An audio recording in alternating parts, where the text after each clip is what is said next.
Another lazy cooking video from a popular YouTuber. Is this really worth eating? My husband, who hardly shows any interest in our family, has made it a daily routine to belittle the time-saving recipes I've worked hard to come up with. One day, I was informed by an acquaintance that they saw my husband walking closely with another woman, which was not me. When I confronted him, he said, "I come home tired from work every day, and you do whatever you want. And now, you suspect me of cheating? What kind of wife are you? Do you have any proof? Haha." That night, I pretended to clean so Johann wouldn't get suspicious, and then I snuck out of the car in the garage. The dashboard, back seat, trunk. The interior light dimly illuminated the inside of the car. Without thinking much, I pulled down the driver's side sun visor. What's this? There I found an unaddressed brown envelope tucked in. Something felt off, so I decided to take a look. Inside was a photo of an unknown woman holding a baby with a broad smile, a divorce paper, and a letter. To Johann. The letter was addressed to Johann. "It's a boy. Now we can get divorced," I read. Johann's name was already filled out on the divorce paper, but not in his handwriting. Ah, I see. It's already over. Well, if you want it to end that quickly, I'll make it quick, just as you wish. At that moment, my heart went cold. This was a betrayal against me and our daughter. I made my decision. I'm going to get back at him. My name is Susie Irvin.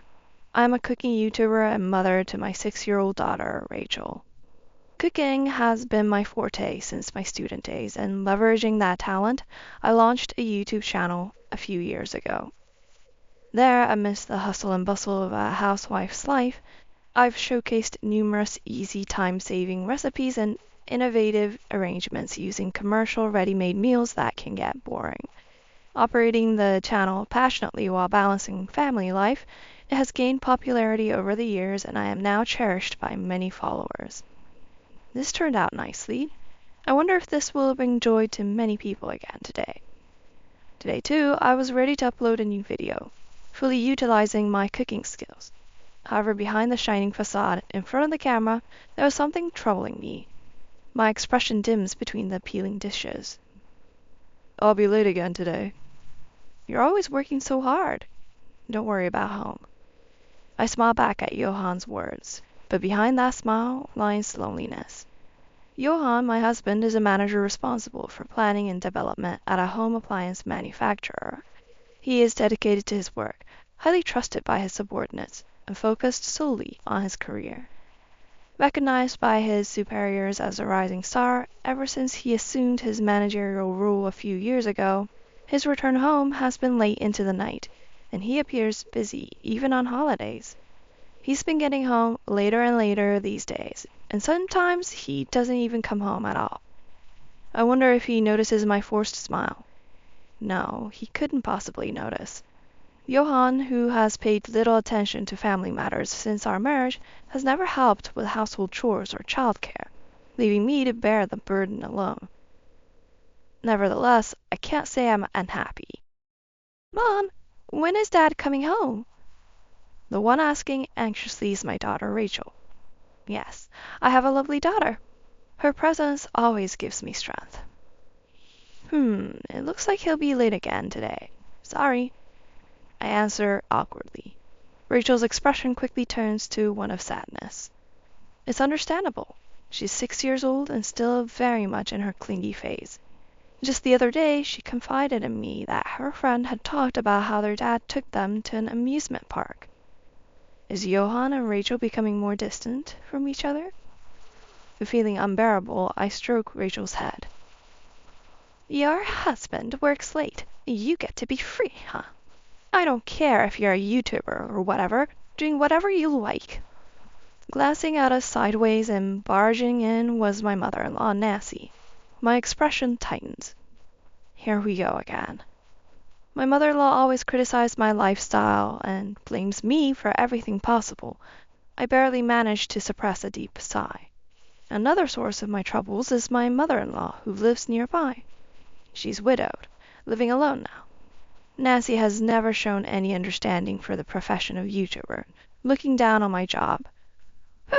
So much for your time-saving recipes.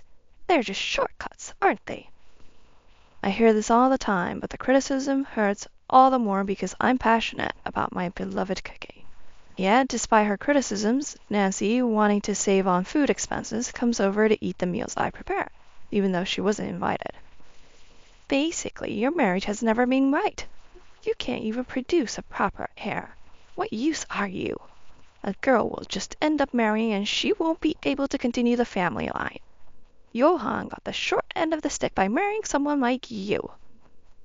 My mother-in-law in her 60s stubbornly clings to old-fashioned beliefs that a male child should carry on the family legacy, treating Rachel coldly. Even the pure smile of her granddaughter means nothing to her. I have to be strong. I'm a mother after all. That's how I always get through it. I'm home. Welcome back. Late at night, Johan finally came home. The few times my husband comes home, he does nothing but ridicule the time-saving recipes I've made. Another lazy cooking video from a popular YouTuber, huh? Is this really worth eating? Every time we talk about cooking, my husband leaves deep wounds in my heart. I'll be going to my mother's place tonight. Again? It seems my husband plans to stay over at his mother's house again. His coming home has become a rare occurrence. Can't be helped. Since Dad passed away, Mom has been alone. What if something happens to her? I'm not going because I want to. Don't you understand a son's duties? Well, it can't be helped. We only have a daughter. And you're going to make another one of your quick meals tomorrow, right? Even when he does come home, he shows little interest in our family and mostly belittles the time-saving recipes I've put so much effort into. I understand what Johan is saying.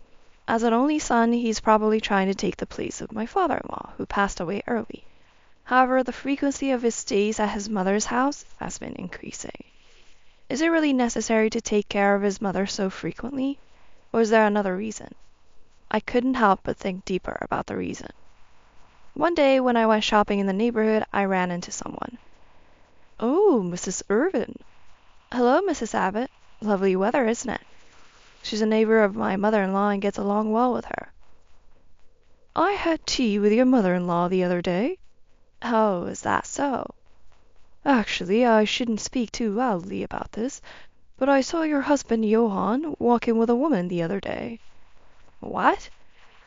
And they went into your mother-in-law's house together. Do you know her? She was someone I didn't recognize, so I thought it was unusual. Is that so?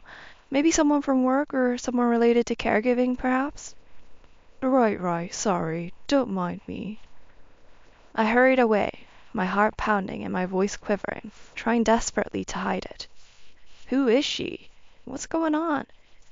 My heart was in turmoil, a mix of disbelief and a sensation of foreboding intertwined, leaving me unsure what to believe. The restlessness lingered even after I returned home. Seeing me unlike myself, Rachel looked at me anxiously and asked, Mom, what's wrong? Are you okay? Oh no, I'm fine. Just a bit tired. Now let's get you to bed early so you're not late for school tomorrow. I couldn't stand it any longer. I wanted to know the truth for myself. Seeing Rachel only strengthened my determination. I'll ask my mother-in-law tomorrow and find out, for Rachel's sake. The next morning, after seeing Rachel off to school, I drove to my mother-in-law's house. My heart was racing, and my hands were sweaty. Upon arriving, I took a deep breath before getting out of the car. My hand trembled as I rang the doorbell. When my mother-in-law opened the door, she looked at me with a complex expression. What brings you here so early? Mother-in-law, I'm sorry for the sudden visit. There's something I wanted to ask. I lacked the courage to ask directly, but finally brought up the sighting of my husband with an unknown woman. My mother-in-law's response was unexpected. Ah, that. Actually. While hesitating, she began to explain the truth. My husband had been struggling with work stress, and knowing this, my mother-in-law became worried. She knew a friend's daughter, Julia, who is a counselor, and introduced her to my husband. I think you understand, Susie. Johann is going through a lot. He has many worries you might not be aware of. He's a rising star at work, and this is a critical time for him. That's why it's best to leave these matters to professionals. However, I still had doubts about the truth of their relationship. I couldn't just take my mother-in-law's word for it and decided I needed to talk directly with my husband.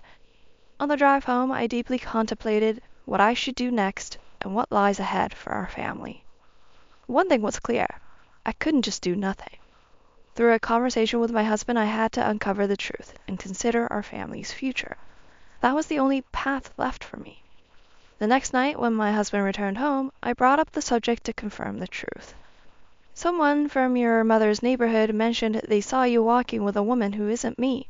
They said she was introduced by your mother. What's all this about? You're talking about that? Yeah, that's right. I'm exhausted from work, and all you do is whatever you want. When I come home, all I see are your so-called time-saving meals, which are nothing but shortcuts. I've been consulting her about my frustrations with this lifestyle. She's a counselor, a specialist in her field. She understands the pressures of my job, and I've been seeing her for a while now. He admitted to her existence without any hint of remorse. You, who just do whatever you like, wouldn't understand. With that, he quickly retreated to his study. A few days later, I received a call from Rachel's tutoring school. They couldn't confirm the payment for this month's tuition. It was supposed to be automatically debited, but the payment hadn't gone through, and they asked me to check. What's going on? There should be about $80,000 in that account. It doesn't make sense for the payment to fail. I hurriedly grabbed my card to check my account. Confused and anxious, I checked the bank account balance and was shocked at what I saw. What is this? The $80,000 we had painstakingly saved up was completely gone. This money was critically important, saved over the years since our marriage for Rachel's education and our retirement. I immediately called Johann to find out what happened. The tutoring school called saying Rachel's tuition hasn't been paid. When I checked the bank balance, the $80,000 that was in here is gone. What happened? Did you use it for something? Yeah, I used it. For counseling fees. Seeing a specialist is expensive. It can't be helped. I often had to ask the counselor to adjust her schedule for clinic closures or after my overtime. It's a hassle, so I couldn't just go empty-handed. I was dumbfounded by how the money was spent. He said the $80,000 went towards counseling fees, expensive dinners, and brand-name gifts. How could you? I can't believe this. Blame it on whatever you want. It's all your fault. As I tried to say something, he hung up the phone abruptly. It was clear that their relationship wasn't merely that of a counselor and client. That night, determined to find evidence of infidelity, I decided to search his car. Right. The car got all sandy when I took Rachel to the park last time. I'll clean it up.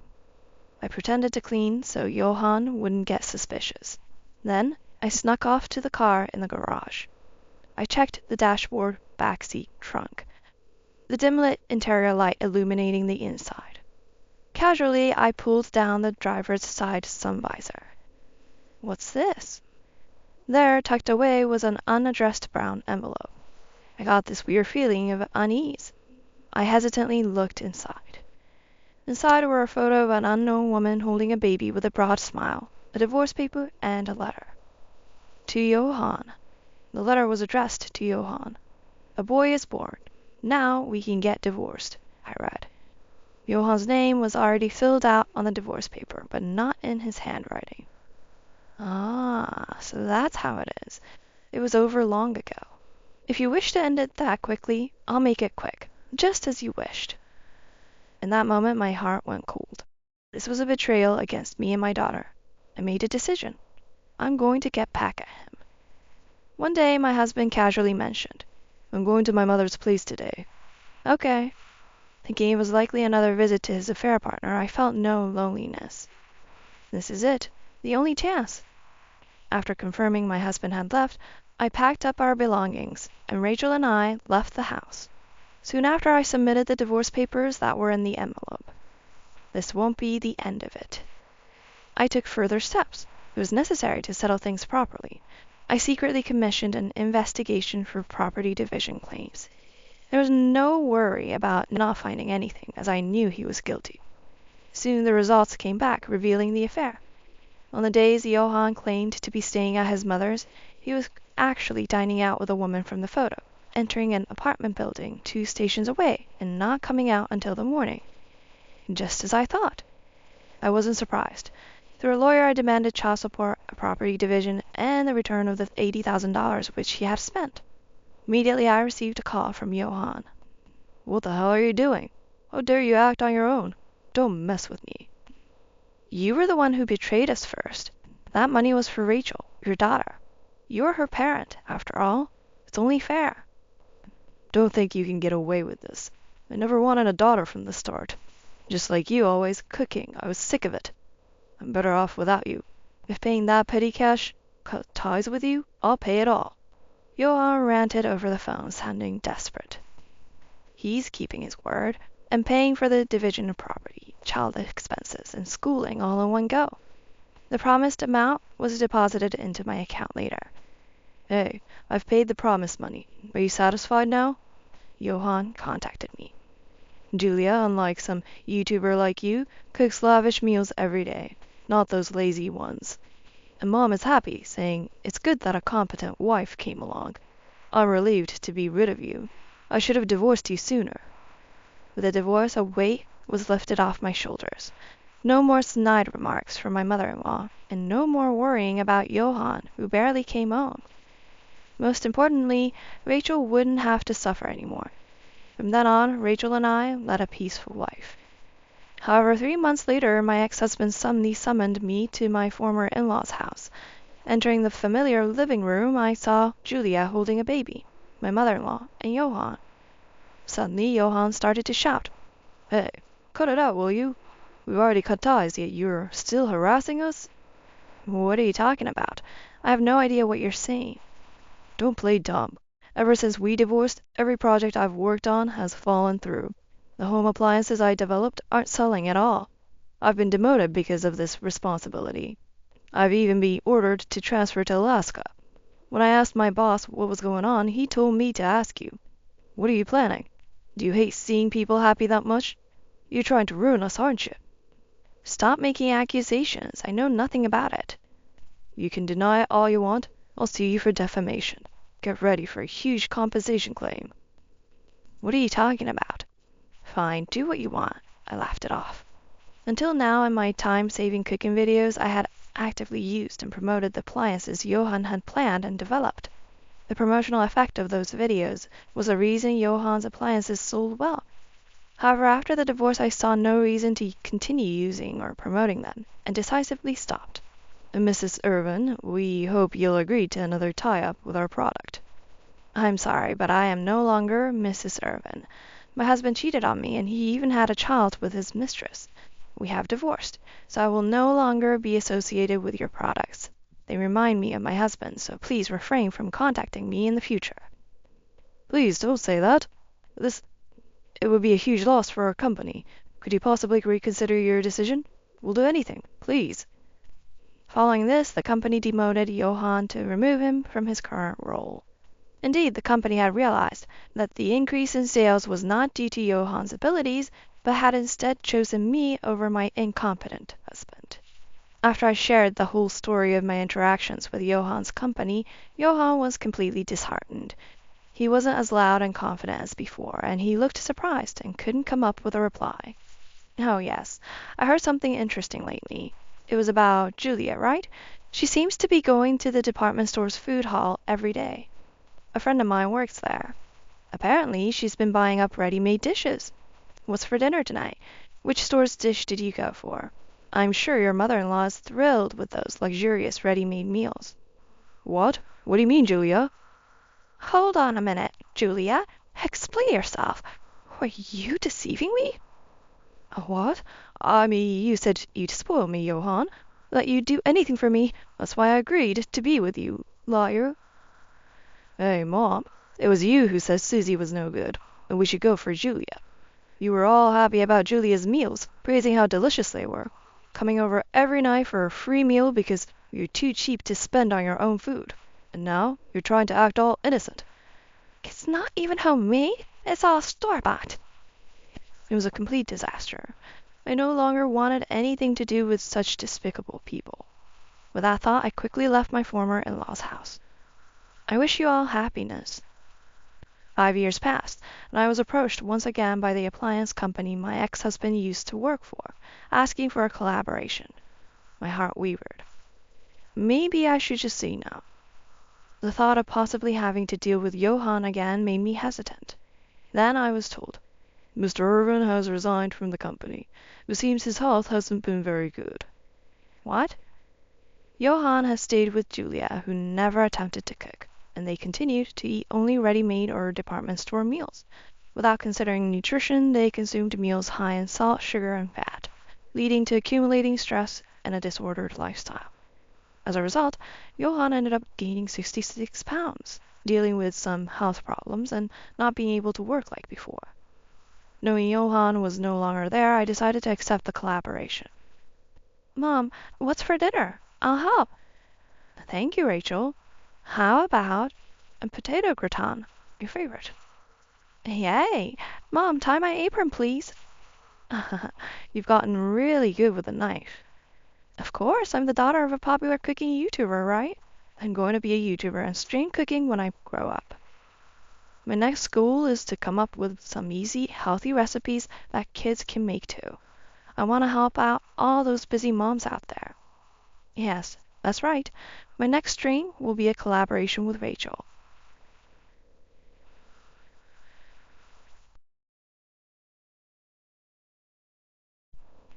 I dumped you because you only make $10,000 a year.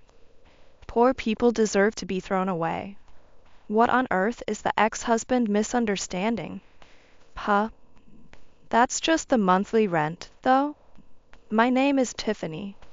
I am a 48-year-old housewife. I've been married to Peter for a year. Actually, I am divorced once before. I experienced divorce at the age of 45. The man I was married to back then was really terrible. He was easily emotional and blamed me for everything. He even blamed me for his lack of promotion. And after 15 years of marriage, he suddenly demanded a divorce. I was working at the time, and we didn't have children, so I thought it was okay to divorce. Or rather, my affection for my husband, who suddenly wanted to divorce after so many years together, cooled off all at once. But the divorce was complicated. It was about the division of assets. My ex-husband claimed the house we bought together was his alone. Since the house was in both of our names, if he wanted to continue living there, he needed to pay me half its value in cash. When I insisted on this, my ex-husband got even angrier. After all, I was supporting your life. Why should you get even more money? The ex-husband was angry and refused to pay any money. In the end, we had to force him to pay through a lawyer, but if I had backed down, he probably would have gotten away with it. That's how much I needed to push my ex-husband to the edge to get anything from him. And when we separated, he insulted me like this. You money grubber. Don't leech off others when you can't even earn for yourself. I didn't understand what my ex-husband wanted to say, but I could tell he just wanted to insult me. I tried to ignore him, but after the divorce was finalized, he kept sending me emails, insulting me. Do you enjoy squeezing money out of me? You're just a washed-up old hag who'll be alone for the rest of her life. I'll find a new wife right away. Unlike you, I have financial power. That's the kind of emails my ex-husband sent me in large quantities. Even if I classified them as spam, he kept sending them. So I ended up reading them whenever I checked. I was disgusted with myself for spending 15 years of my life married to such a petty man. I thought I had wasted so much of my life. Then, I changed my email address and the registration address for the services I had been using. Thanks to that, I no longer received harassing emails from my ex-husband. Now I can finally start a new life, I thought, and threw myself into work to forget about my ex-husband. I couldn't stand being looked down on by my ex-husband. So I turned my anger into motivation and worked hard. I was originally good with computers and worked as a web engineer at a company. Since working more at the company didn't significantly increase my salary, I started working as a self-employed web engineer as well. At first, I could only take on simple or low-paying jobs. But as my track record and skills were recognized, I started to receive more and more work. I had no days off, but I kept working hard because I wanted to prove my ex-husband wrong. I thought I couldn't stop this lifestyle until I was satisfied to a certain degree. So I worked as long as my body allowed me to. After about a year of living like this, I significantly increased my income. However, it seems I was working beyond my limits. One day, I felt dizzy and almost passed out. When I realized this was bad, I collapsed on the side of the road. Fortunately, it seems someone called an ambulance, and I was taken to the hospital for treatment. When I woke up, I saw my mother and father looking at me with worry. "Tiffany, you've woken up." "Mom." "Dad, we were worried when we heard you suddenly collapsed. We thought you hadn't come home because you were busy. But then we got a call from the hospital. I thought my heart would stop. I'm sorry. I'm just glad you're okay. It's good that you didn't collapse at home." "Yeah." The doctor said it was due to overwork. "Is your job that demanding? If it's too much, we can complain to your company." "No, it's not that. I've actually been moonlighting. And I've been working without any breaks. No wonder you've made yourself sick. You need to take better care of yourself." "You're right, I'm sorry." After being scolded by my parents, I reflected on my actions. And then I was admitted for tests and observation for a couple of days. That's when I found out that my attending physician was Peter. "How are you feeling?" "Oh, I'm okay." "That's good to hear. You'll be able to go home soon. But please, don't overdo it." "Yes." "I'm sorry. Is there a reason you feel you have to overdo it?" "What?" "Oh, no, it just seems like my warnings go in one ear and out the other." "You're not planning to dive back into work as soon as you're discharged, are you?" Well, that reaction says it all, doesn't it?" "Your parents also mentioned that if you had collapsed at home, it might have been too late when you were found. So as a doctor, I can't just watch you overwork yourself." Okay. Would you like to talk about what's been burdening you?" After he said that, all the emotions I had been holding back came flooding out. I couldn't stop crying. I spilled everything to him, the terrible things my ex-husband had said. How after 15 years of marriage, it had come to this, how miserable I felt. And how everything inside me was a mess. "That must have been very hard for you."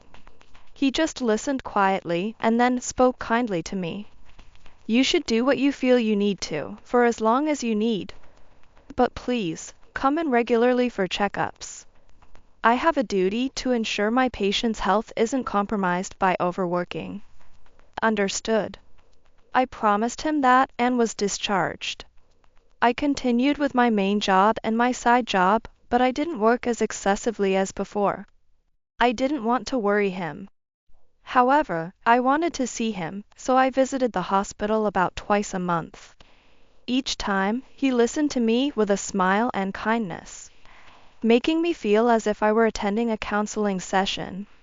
Talking to him always made my heart feel relaxed. Gradually, I could feel the wounds in my heart, inflicted by my ex-husband, beginning to heal. During consultations, he would also share personal stories about himself. He too had been married once, and his wife had passed away from an illness a few years ago. He was the type to work hard beyond his limits, which led to a serious illness. That's why he couldn't leave me alone. I was really down at the time, thinking what kind of doctor am I if I couldn't even save my own wife? So, I made a resolution that I absolutely want to save everyone I come in contact with. I see. I felt admiration for his words and beliefs. Though he was 2 years younger than me, being a doctor with a high income in his mid-40s, you'd think he'd be more interested in playing around with women or buying expensive things rather than having such passionate beliefs. As if he were a young doctor just starting out. I was drawn to him. After starting to visit the hospital, I invited him out to dinner one day, thinking that our relationship wouldn't progress from patient and doctor unless I made a move. I was incredibly nervous, but he happily accepted my dinner invitation. It was our first time meeting privately, and we had a wonderful time. He was very interesting to talk to, and being of the same generation, we had a lot in common. After that, he started inviting me out for meals and dates. And so, we began dating. I was happy to learn that love could start at any age. My time with him was truly joyful. I was happy just being with him. My parents were surprised, but very pleased to hear I had started dating the doctor from that time. I'm looking forward to hearing wedding news. No, it's too early to tell anything like that. My mother's sudden remark made me respond shyly. But I thought it would be wonderful if I could marry him. As our relationship continued for about a year, he proposed to me. I believe our meeting was fate. I want to spend the rest of my life with you. Will you marry me? Yes. Please take care of me. I was overjoyed to be proposed to. He became the person I loved the most out of anyone I had ever dated. I was happy to be getting married to such a person. It was great to be able to remarry at this age. My parents were very relieved. His parents were also very kind and good people, and they blessed our marriage. As a married couple, our life together was truly joyful and happy.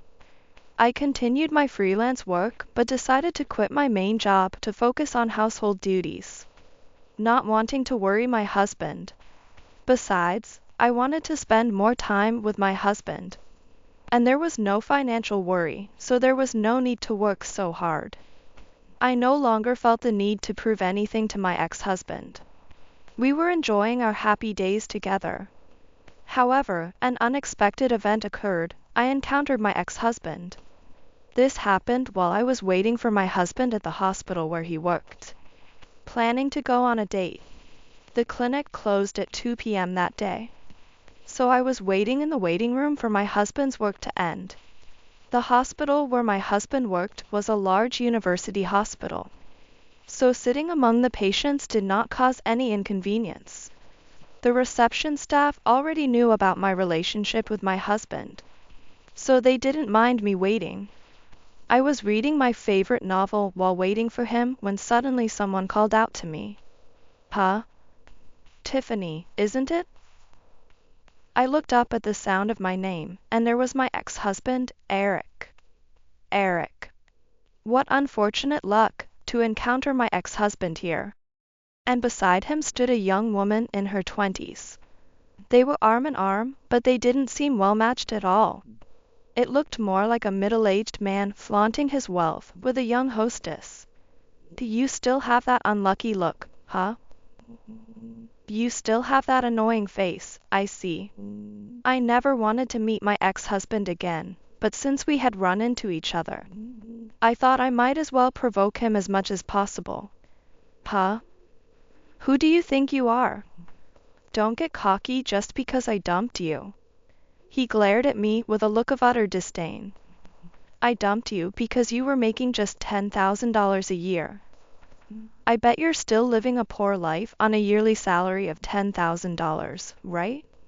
And now you have to come to a hospital like this? How pathetic. Your life is over. Unlike you, I've got myself a cute girlfriend, and I'm living happy days. He put his hand around the waist of the woman beside him. Poor people deserve to be dumped, right?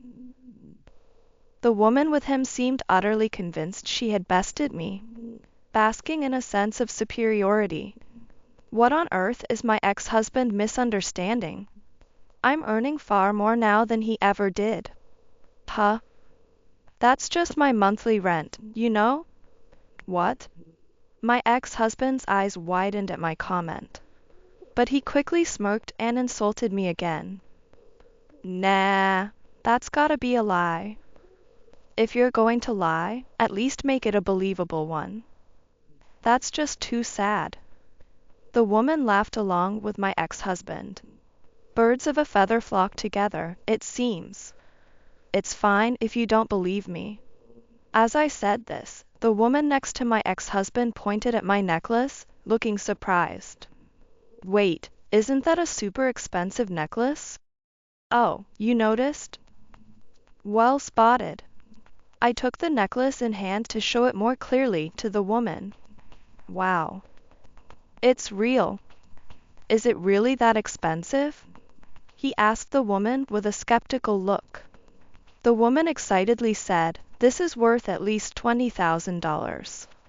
What, $20,000? How come you have something so expensive? I make quite a lot as a self-employed engineer. That's why I can afford to live in a place with a rent of $10,000 a month." What? But you, who used to make just $10,000 a year. You know, when we were married, you wanted me to limit my income to qualify for spousal deduction. I could have worked more, but you insisted I not neglect my duties as a housewife, forcibly limiting me. What? No way, he's that kind of man? Domineering much? The woman quickly distanced herself from my ex-husband's side. I saw this as an opportunity and shared a particular episode about my ex-husband with her. Domineering would be putting it mildly. He's a moral harasser. He would say things like, "I'm feeding you, I'm supporting you," in front of his entire family. And his mother would join in on the harassment. Ugh, that's the worst. I wouldn't want to be with someone like that. Besides, to limit your own ability to work and then dump you for being poor is psychopathic. That's really a no-go. The woman threw harsh words at my ex-husband. Her momentum was impressive. My ex-husband shrank more and more, looking dejected. "It seems like I can't be happy with you, so let's break up." What? After saying that, the woman left the hospital on her own.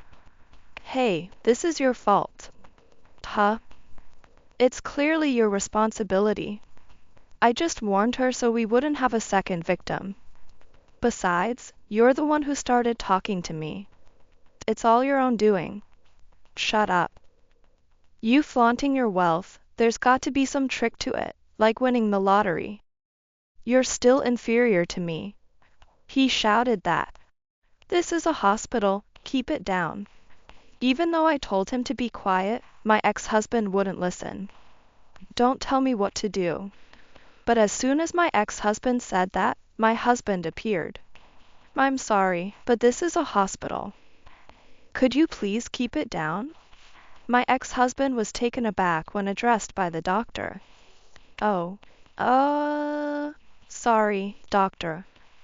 But, you see, I got involved in a little trouble." Trouble, you say? Yeah, this woman started bothering me. Really, some women. My ex-husband tried to shift the blame of the commotion onto me. Some woman, you say? Indeed, she can be overly dedicated to her work. Has exceptional abilities, but sometimes misses the obvious. And is quite the unique woman, isn't she? What? My ex-husband was surprised to hear the doctor start talking like that. You seem to know a lot about her. Well, she is my beloved wife. What? Wife. She was waiting for me to finish work. Then, the receptionist told me my wife was being bothered by a strange man. And who might you be? Do you have any business with my precious wife? No, I was just... Peter, this is my ex-husband. The moral harasser.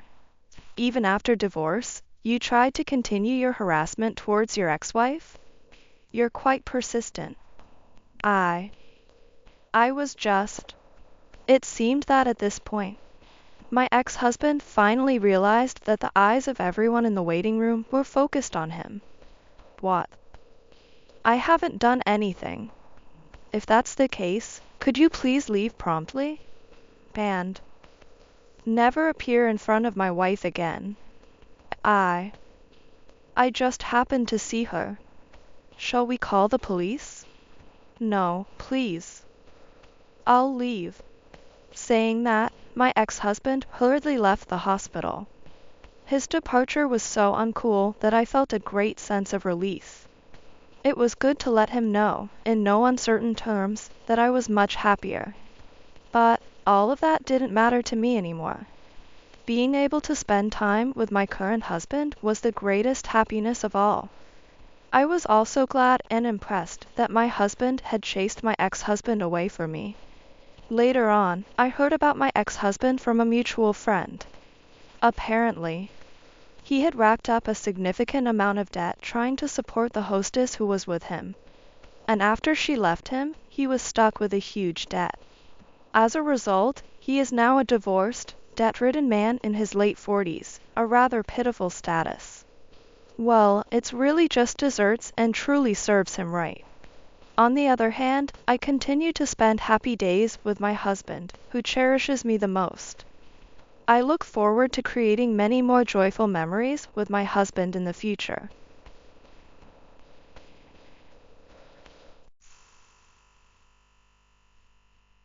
I hung it at the entrance.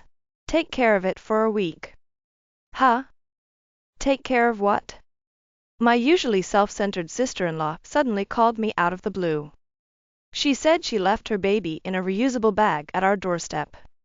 But we moved yesterday? As soon as she heard my reply, my sister-in-law started yelling. I'm overseas. Find him right away. I hurriedly drove to the house we used to live in, but the baby was nowhere to be found. I thought, I have to call the police. With trembling hands, I took out my phone, little knowing the horrifying truth that awaited me.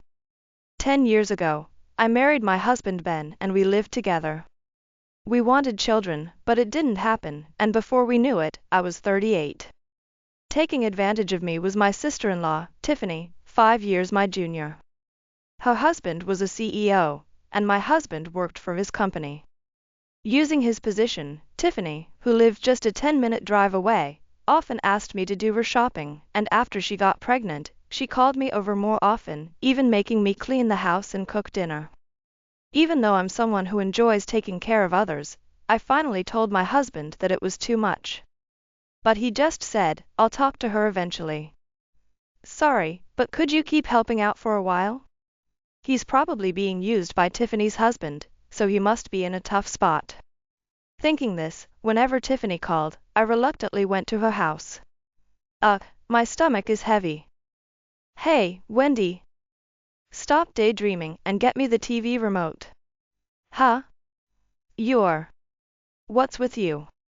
My sister-in-law was only 3.5 months pregnant. Yet, it felt like her stomach was already big. But since she was originally on the plump side, I didn't say anything extra. For an easier delivery, maybe you should move around a bit? You've never been pregnant, so don't give me advice. Just as I expected. This child is our family's heir. What's wrong with taking care of him? She lounged on the sofa, maintaining her arrogant attitude, and I gradually became more stressed and worn out. But when I questioned if the gender could be determined at 3.5 months, she got angry like a lit fuse. Your brain must be ancient. With modern technology, gender can be determined quickly. I didn't feel like arguing with her insistence on the obvious, so I just listened to her complaints with exasperation. You're just jealous because you can't get pregnant. Seriously bad for prenatal education. If anything happens to this child, it's your fault. Finally, she began to threaten me using her unborn child as a shield. Being around her felt suffocating, and I quickly finished my errands, sighing as I returned home. When I told my husband about it after work, he just said, "Just a little more patience." So, with a heavy heart, I continued to endure it. It was painful to carry such feelings, so whenever Tiffany called, I made excuses and declined. However, Tiffany complained to my husband that I was being mean to her, leaving him at his wit's end. Despite saying I had things to do, she wouldn't listen and kept calling me multiple times. Helpless, when I finally answered the phone, she let out a piercing voice that grated on my ears. "Wendy, do you not care if my husband's position at work gets worse? You haven't forgotten that my husband is the CEO, have you?" My husband, usually gentle and kind. With the sole intention of not causing him trouble, I had no choice but to go to Tiffany's place. And as time passed, Tiffany gave birth to a boy a month earlier than expected. Furthermore, the baby weighed over 140 ounces. I thought, despite being born early, isn't he too big? I wondered, but since I had never experienced pregnancy, I accepted that it might just be how things are. Tiffany named the child Sean and, as expected, called me as soon as she was discharged from the hospital, asking me to take care of the baby. Think of it as practice for childcare and fulfill your role as a wet nurse properly. You never know if you'll be blessed with one yourself, huh? I was annoyed by my sister-in-law's attitude, but considering how difficult things must be right after giving birth, I visited her every time she called. Plus, the baby was just so adorable. "Sean, you're such a good boy. Grow up healthy, okay?" Even tasks like changing diapers and giving baths for the first time didn't feel like a burden when I looked at the child's face. However, when 3 months passed, my sister-in-law started dropping the baby off at my house. "What's going on? You're all dressed up." "My husband has a business dinner with some important people. I have to accompany him. So, I'm leaving Sean with you," the wet nurse. Although I thought it must be tough for the CEO's wife, who was now energetic again, to have so much to do, I diligently took care of the baby. But after that, Tiffany started bringing Sean over more and more frequently. "Counting on you again today. Isn't this getting a bit too much? You're not accompanying your husband again, are you?" "My husband is dealing with important negotiations right now, and I'm helping him. You should cooperate too." With an aggressive tone, my sister-in-law forced the baby onto me and hastily left. I thought, is wearing such a frilly dress really practical? Despite my doubts, I couldn't just leave the baby in front of me, so I attended to his needs. However, on that particular day, when I changed his diaper, I discovered that Sean had diarrhea. He didn't have a fever and seemed lively, so I warmed up the room more than usual and monitored him closely. In the evening, when Tiffany came to pick him up and I informed her about it, she aggressively confronted me. "You useless piece of... Did you feed him something to make him sick out of spite?" When I shook my head, denying any wrongdoing, my husband returned home. "What's all the commotion at the door?" "Big bro. I entrusted Sean to sis-in-law because I trust her.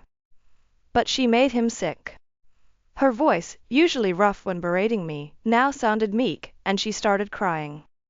I understand where Tiffany's coming from. Wendy has no experience in childcare.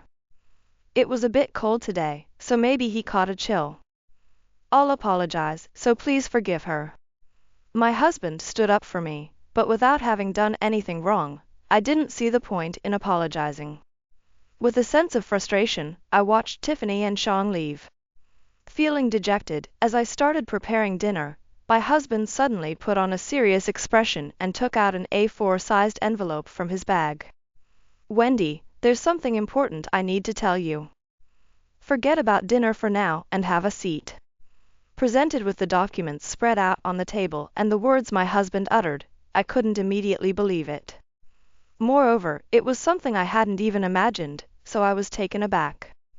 However, seeing my husband's unwavering determination, I quietly nodded. A week later, as I was unpacking and tidying up cardboard boxes, my sister-in-law called me. "I left him hanging on your house's doorknob, so take care of him for a week." "Huh? Take care of what?" "Don't play dumb. It's obviously our kid. You've already taken him inside, right?"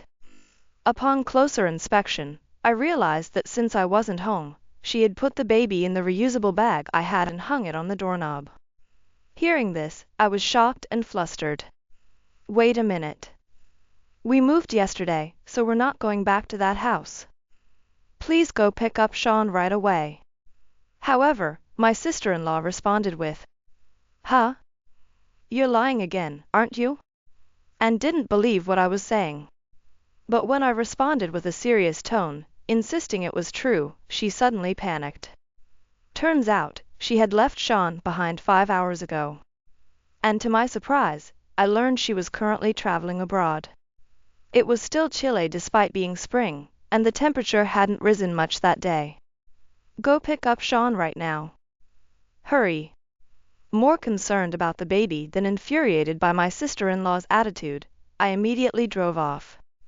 An hour later, I arrived at our old house and checked the doorstep, but there was no sign of Sean. I thought.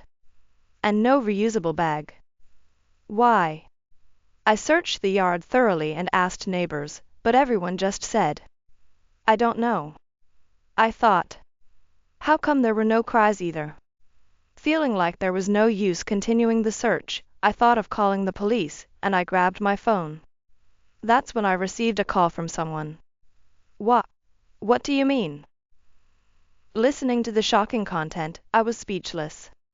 After the call ended, unable to process my thoughts, I walked around in a daze until my sister-in-law called. He was in the reusable bag hanging on your doorstep, right? About that, he's nowhere to be found. Seriously. This is bad. If we don't find Sean, my husband will divorce me, and it'll be your fault. Even over the phone, I could sense Tiffany's panic. Unable to continue like this, I decided to inform her that I would report it to the police and have them search.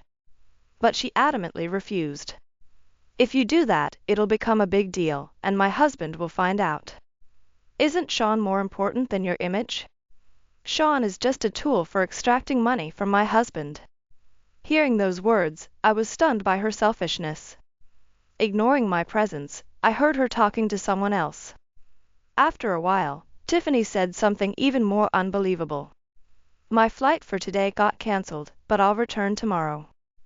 Don't let my husband find out. If you find Sean, let me know immediately. I'll do what I can. After hearing my response, Tiffany seemed satisfied and hung up. The next day, as I waited at the airport, Tiffany appeared arm in arm with a man. Upon seeing me, she approached with a displeased expression. "Wendy, what are you doing here? Did you find Sean? I came to tell you something important. Sean is gone, out of your reach. It's too late." With a downcast, sorrowful expression, I delivered the news, and Tiffany began to fluster. "That's a lie. What am I supposed to tell my husband?" "You useless. Find another baby that looks similar and bring it here." "How could you say that? Aren't you still a mother?" Suggesting that we find another baby of similar age to pass off as Sean to her husband, Tiffany's selfishness enraged me. Filled with anger and sadness, I couldn't help but shed tears. But as I wiped away the tears from my cheeks, I firmly met her gaze. "Instead of searching for a look-alike, talk to this person." As I said that, a woman hiding behind me, her hood pulled low, finally revealed her face. And not just Tiffany, but also the man beside her, trembled visibly.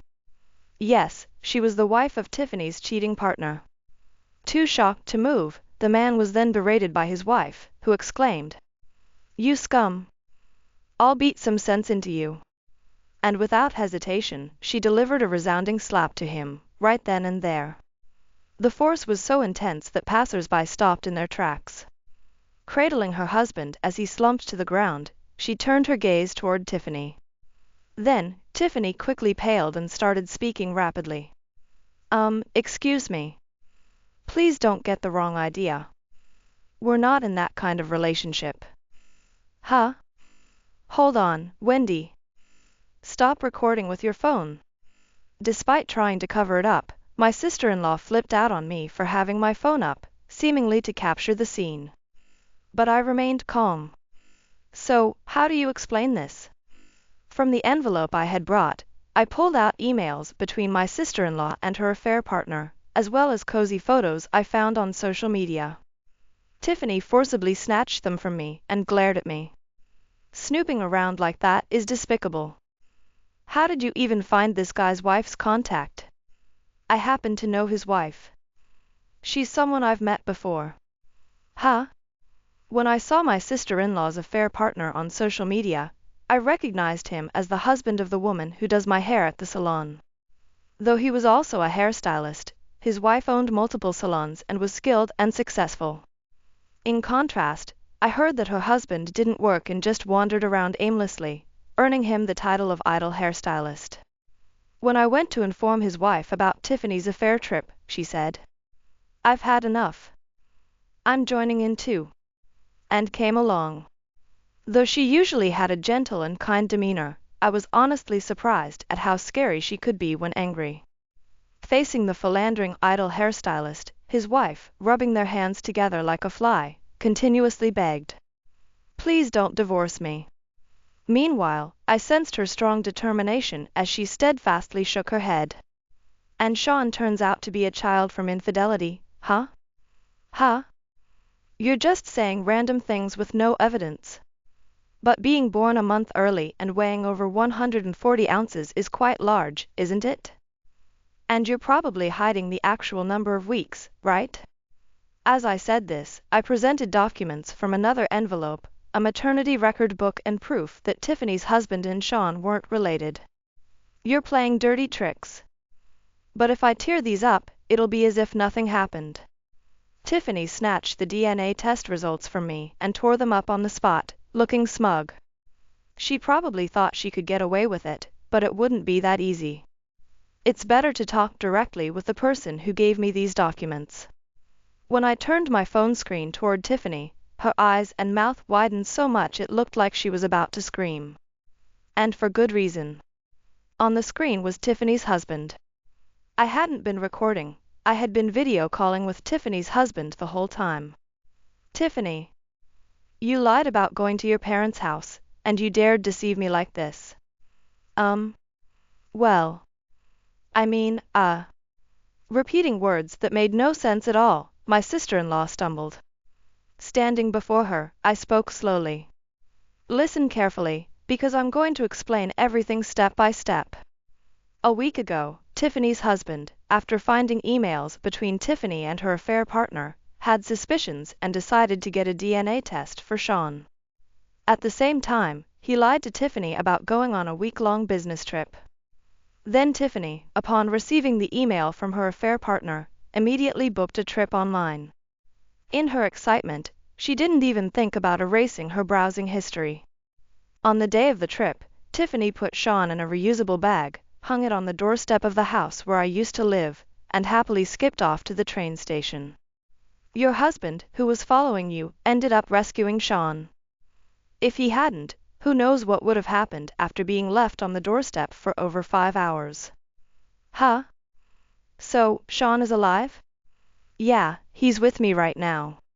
When I couldn't find Sean and was about to call the police, Tiffany's husband called me instead. Shocked but eager to learn more details, I immediately went to his house. Sean was playing energetically, waving his arms and legs while holding a rattle. As I listened to the situation, I remembered that despite being born a month early, he weighed over 140 ounces. I reluctantly accepted it at the time, but I still found it odd. With Tiffany's husband's permission, I searched through her belongings and found the maternity record book. Upon examining its contents, I discovered that my sister-in-law had falsified the baby's gestational age. Why would Tiffany do such a thing? Upon tracing back the timing of her actual pregnancy, it coincided with the period when my sister-in-law's husband was on a long business trip, away for about 2 months. In other words, it was an impossible situation for the baby's father to be her husband. Realizing she was pregnant with her affair partner's child, Tiffany likely thought she could pass it off with just a 1-month discrepancy. However, the unexpected birth of a big baby revealed her deception, leading to suspicion from me. At this point, the affair partner, whose child's existence was now exposed, began apologizing to his wife, prostrating himself on the floor and banging his head. However, his wife coldly said, "From now on, you'll live on your own," and slammed the divorce papers on the table. As she kicked away the begging adulterer and walked away, her determined stride radiated confidence. On the other hand, my sister-in-law's husband wasn't staying silent either. "Of course, we're getting divorced. Go be with that man over there." "No way. I only liked his face. He's broke anyway. Are you with me just for money?" Hit with a nerve, my sister-in-law faltered in her response. "You said Sean was just a tool to extract money from your husband. Stop talking nonsense. I heard yesterday's phone call from Wendy." To ensure my sister-in-law couldn't wriggle out of this, I recorded our conversation for evidence. While we were talking, Tiffany's husband, who had been silently listening, turned red with deep furrows in his forehead. Upon learning the shocking truth, my sister-in-law seemed to tremble slightly. However, after a moment, she remembered something and peered into her phone screen. If Sean had been fine, everything would have been okay, right? Besides, even though we're not biologically related, I gave birth to him, so he's practically your child too. With such a feeble and selfish argument, both Tiffany's husband and I involuntarily exclaimed, "Huh?" at the same time. Seeing our reactions, Tiffany seemed to think she had managed to evade the situation successfully. She'd put her hands on her hips and looked smug. With just one word, "Enough," Tiffany's husband ended the call abruptly. "Hey, why did you do that? I did everything you asked me to as much as possible. Didn't it suit your taste?" Tiffany tried calling her husband from her phone, but he rejected the call and she couldn't get through. "Anyway, Tiffany, did you know that putting Sean in the reusable bag and leaving was a crime?" When I showed her the screen, Tiffany, suddenly trembling, collapsed on the spot. "Tiffany, we're done here. Goodbye." With nothing more to say, I left Tiffany behind and walked away, feeling a shiver down my spine. When I looked back, my sister-in-law had a terrifying expression, her eyes bloodshot and her eyebrows twitching. "I'll tell my brother on you. It's because of you that I moved without telling him, and now all this happened. My husband decided to move because he felt sorry for me being exploited by you. And of course, he knows everything about this incident. He won't let you near our family again." Feeling abandoned by the only ally she thought she had, my sister-in-law cried out loud on the spot. Even after all this, she didn't utter a single word about Sean. How selfish can one be? This is not the time to cry. Go and pick up Sean immediately. If I'm getting divorced, I don't need the baby. What kind of person are you? I won't forget your words. No matter what happens, I won't let Sean return to you. Having bid farewell to my irredeemable sister-in-law, I walked away with a certain determination in my heart. Later, I reported my sister-in-law abandoning the baby to the police. Though he was quickly taken into custody, her actions were deemed severe, and Tiffany faced significant interrogation by the police. My sister-in-law was served divorce papers by her husband and cut off from her own family, leaving her alone. Having been demanded $15,000 each in compensation from her husband and her affair partner's wife, Tiffany borrowed money with her affair partner to pay the compensation. However, as it turned out, the company she borrowed from was shady, and she ended up being forced to work in dimly lit places to repay the debt. My determination is to raise Sean as my own child. When I told my husband, he readily accepted. Oh, I almost forgot. I'm also blessed with a new life. I'll cherish these children and ensure they live happily.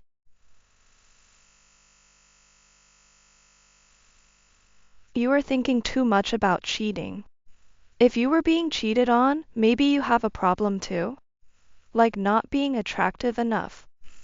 When I shared my worries, my sister laughed them off as if they were nothing. She then left me behind and headed towards the register. Alone, I bit my lip, unable to say anything. Rushing home with Nicole, who was pale and breathing shallowly, I was shocked upon arrival. At this time, the house which should have been empty, had a car parked in front. It was Scott's company car. Tiptoeing in fear, I quietly opened the entrance door, only to find Scott and my sister's shoes there. Loud voices were coming from the bedroom. I hurried out of the house and headed to my parents' home.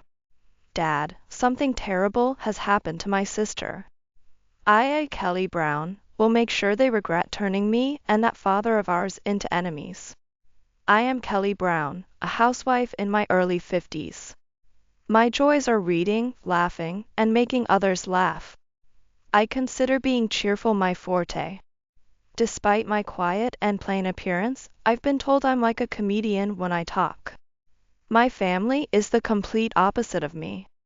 Unlike me, who resembles our father with small eyes and a nose. Patty is a beauty inherited from our mother and has always been glamorous. She has always ridiculed me for my looks. For instance, I'll never forget something that happened over 30 years ago. After graduating from high school, I was struggling with makeup when Patty suddenly spoke to me. Ew, you're putting on makeup? It doesn't suit you. You should just stay barefaced and blend in with the old ladies. She looked down on me without any remorse, even as I was outraged. My memories of childhood are filled with my selfish and mean sister. As we grew into our 20s, Patty became an elementary school teacher. While I was employed at a local company, she mocked even that. Well, private sector jobs have no security. I, on the other hand, am a civil servant. So my job's secure forever. Isn't that the best? Though Patty was boastful, our mother, who was also a teacher, frowned and sighed.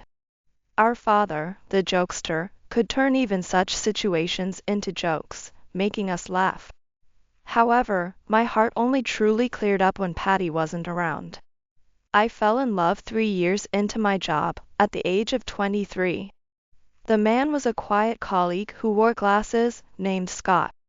As I eagerly went on dates, I faced a barrage of sarcasm from Patty every time we met.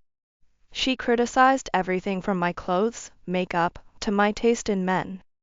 Yet, I disregarded it as usual and joyfully deepened my love with Scott. I'm getting married to Scott. I've already introduced him to Mom and Dad. You should meet him too, sometime. I announced my marriage to Scott over the phone. Then, Patty, who was still single at the time, responded in an irritated tone. Puh. Getting married before me? Unbelievable. Normally, you defer to your older sister. That's the worst. There wasn't much I could say except, I don't care. I went ahead and got married. I truly believe I was happy spending my time with Scott. Eventually, Patty got married too. It seemed like an arranged marriage, and I worried if she did it just to compete with me. Her husband, like Patty, was a teacher and seemed very earnest. Patty had children before me, and I was relieved not to receive any snide remarks then. Things were peaceful at that time. Little did I know, this peace would soon be shattered. After giving birth, I quit my job. Busy with childcare, I couldn't care less about my appearance, letting both my hair and face go. Scott began to neglect me all of a sudden. You've started to look like an old lady, he'd say and sigh as we passed each other. I wanted another child, but Scott was against the idea and wouldn't agree to it.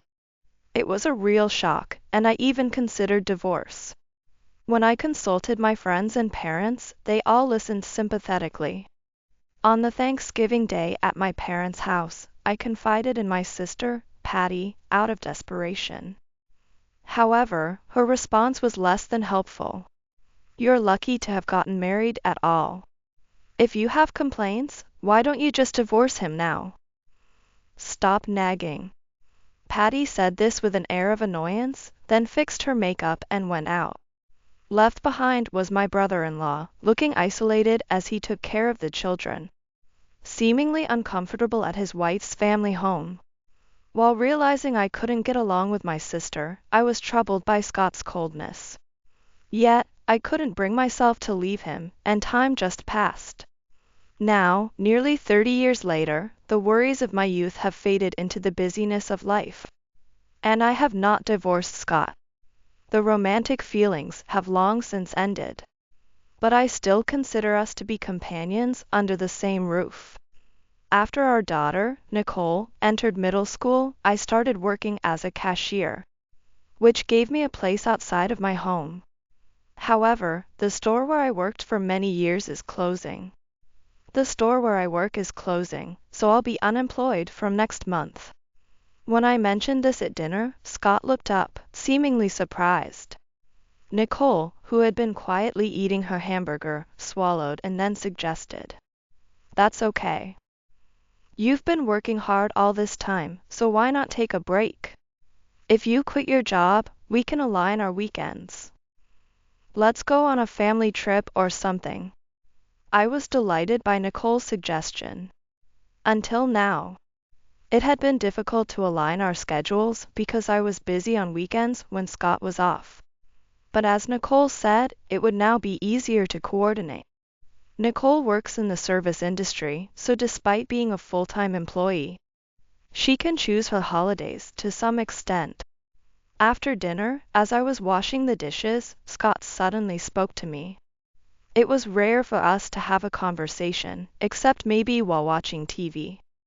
"So, you'll be at home all the time if you're not working? Let me know if you have plans to go out." I answered casually, wondering if he was concerned about dinner. "I don't have any specific plans, but even if I do, I'll be back by the evening." Scott nodded vaguely, showing that he wanted to know despite not usually being the controlling type. I found it odd, but agreed to inform him of any plans to go out. Being a full-time homemaker after so long, I found myself with free time during the day. Just as before, I tried to enjoy my hobbies, like reading more and experimenting with cooking, but I still felt a void. Moreover, the opportunity to talk to others decreased, making me feel lonely. Recently, Scott has been coming home late. When I asked, he said his workload at the company had increased. So, I decided to visit my father, who lives about 10 minutes away by car. Since my mother passed away a few years ago, my father has been living peacefully with 2 cats. He was happy to see me when I visited with homemade sweets. "By the way, Kelly, have you seen Patty recently?" While we were having a pleasant chat, my father suddenly asked. Since we don't meet except during holidays, I shook my head. Then, my father seemed puzzled and said, "Patty now works at a school just 2 stations away, so it's close, right?" I wanted to give her some of the good pickles we buy, so I asked her to stop by after work. Then she came by in quite flashy clothes. Is that how young people dress these days? I couldn't answer since I hadn't seen the clothes myself. Incidentally, I dislike pickles, but they're Patty's favorite. Something was odd. Patty's phone rang on the table, and when I went to give it to her, she snapped at me not to touch it. She also seemed to want to place her phone face down. And when I warned her that the screen could get scratched, she glared at me. It was just a small thing, but it made me feel uneasy. That's because Patty never used to be particular about how she placed her phone. With that thought nagging at me, I went home. At dinner that day, I casually mentioned it to my family. I went to my parents' house today, and it seems like Patty is acting strangely. She's dressed flashily, and she insists on placing her phone face down. I wonder what's going on. For me, it wasn't just a feeling of discomfort, but also one mixed with worry. Then, Nicole spoke up. Could Aunt Patty be cheating? I almost dropped my fork in shock. Scott choked on his soup, coughing violently. I saw somewhere that those are signs of someone cheating. There are also other signs like going out more, coming home late, and excessively checking their partner's schedule. Hearing this, I involuntarily looked at Scott. Some of the characteristics Nicole mentioned fit him perfectly. Though I thought it might be overthinking, I couldn't help but worry. Don't talk about such things outside. It's embarrassing. Scott made a grim face, perhaps noticing my gaze. The next day, I unexpectedly ran into my sister. We bumped into each other at a store near our house. "Oh, Patty, it's rare to see you here. Are you going to Dad's house?" Surprised by my sudden greeting, Patty jumped. Turning around, she wore dark lipstick and a large scarf. Her clothes were flashy, and I could understand why Dad was concerned. I had a brief chat with Patty and then remembered our conversation from the previous night. Though I couldn't directly ask her, I thought it might be okay to discuss Scott.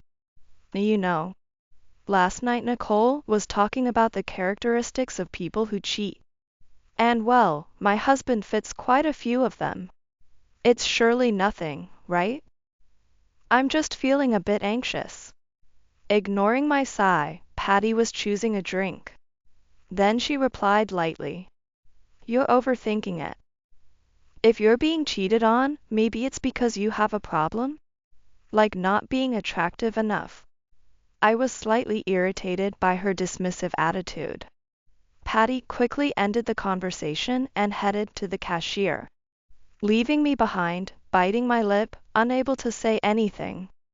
Several weeks later, on a Sunday, just when I had almost forgotten about our conversation on cheating, I went out to see a movie. I was headed to a new cinema a bit far away, looking forward to watching a movie in a good environment. Just as I was about to arrive, my phone suddenly rang. "Mom, I'm sorry, can you come pick me up? I feel sick." Nicole sounded in pain over the phone. I was startled. "What's wrong? Are you okay?" "I'm coming right now, wait for me." I quickly changed my destination and headed to Nicole's workplace. When I arrived, Nicole was waiting outside the building. She said she felt terribly ill due to her period, to the point of nausea. "I just want to go home. I'll go to the gynecologist later." So, I decided to head home with her.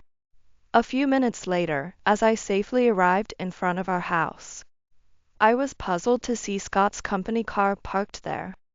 Scott, being in sales, might have had to stop by home for some reason during his rounds. Maybe he forgot something.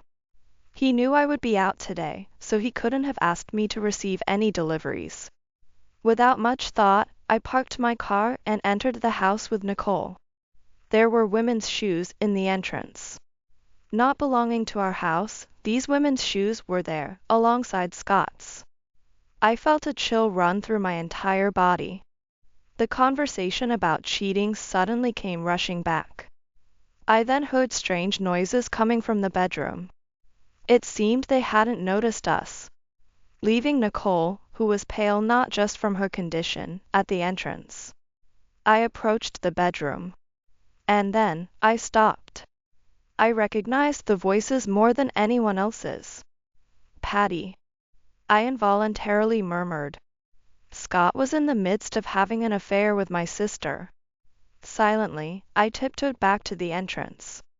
Leaving the unwell Nicole at the entrance, I rushed out and drove quickly to my parents' home. When I arrived at my parents' home, my father, Daniel, was just tending to the bushes in the front yard. "Dad, something terrible has happened to Patty." I pulled my father into the car. He was quite muddy from gardening, but that was the least of our concerns. As we headed home, I explained the situation to him. After hearing the story, Daniel nodded with his smartphone set to record mode. "All right, leave it to me." He brandished his latest model smartphone, bought with the ample free time of his retirement. I could guess what he was planning to do, but I didn't have the heart to stop him. "Do you want to go about this seriously, or do you want to make a mockery of it?" When asked, I immediately responded, "Make it funny at first, please. I'm definitely getting a divorce, so I want to show them to a lawyer. We might capture 2 naked bodies. so we need to neutralize the grossness. Daniel nodded firmly. Soon, we arrived at our home. Nicole was sitting outside the entrance, hugging her knees and looking down. As we approached, she looked up and said, "They're still at it. So energetic for their age. Also, sorry, I felt so sick I threw up." Nicole seemed to be in a lot of discomfort. She had come home early to rest, but got caught up in this mess instead. I felt terrible for her and patted her back as I spoke. "I'm sorry, Nicole. You can go to your room if you're able to walk." When asked, Nicole slowly stood up. I carefully opened the door, trying not to make noise, and couldn't help but laugh when I noticed where Nicole had vomited. Now, it was time to storm in. Daniel and I exchanged looks and headed for the bedroom. The sounds from inside were somewhat subdued but indicated ongoing activities. "Ready, now," he whispered to me, then flung the door open all at once. The two on the bed screamed in shock. We were the ones who wanted to scream. What were they doing on the bed I sleep in every night? They were in the midst of intimacy, completely naked. At least they had the decency to lay down a bath towel, perhaps to avoid soiling the sheets. If they were that considerate, I wish they wouldn't have gone through with it at home. "Whoa, Daniel." Scott was the first to regain his composure. Patty, with her smeared lipstick, frantically tried to cover herself, confused by the situation. Daniel stormed into the room, beginning his act of fury. "Patty. You. What are you doing at your age, over 50, shame on you. And Scott. You betrayed Kelly, and with Patty. I won't forgive this." Despite yelling, Daniel carefully held the camera, making it clear this wasn't just a fit of rage.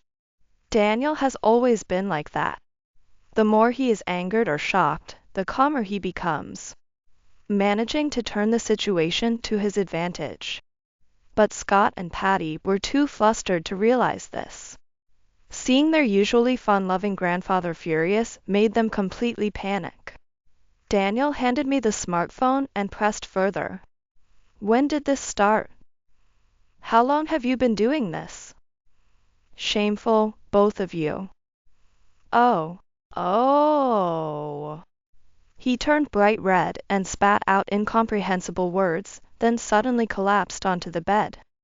For a moment, I worried he had really fallen ill, but he had carefully chosen a clean spot to fall, indicating it was an act. I quickly played along. "Dad. This is serious. He might have burst a blood vessel from anger. He's not breathing."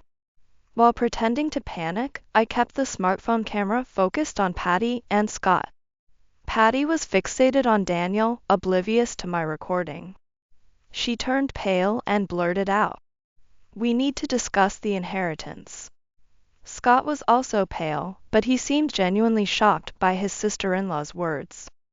Covering his lower half with a fallen pillow, he muttered in disbelief, "Is that really what you're worried about right now?" I agreed with him. Then, Daniel sat up with a sigh, looking at Patty, who was frozen in shock. "Patty, you're really bringing me down. That's just the lowest. How did you end up like this?"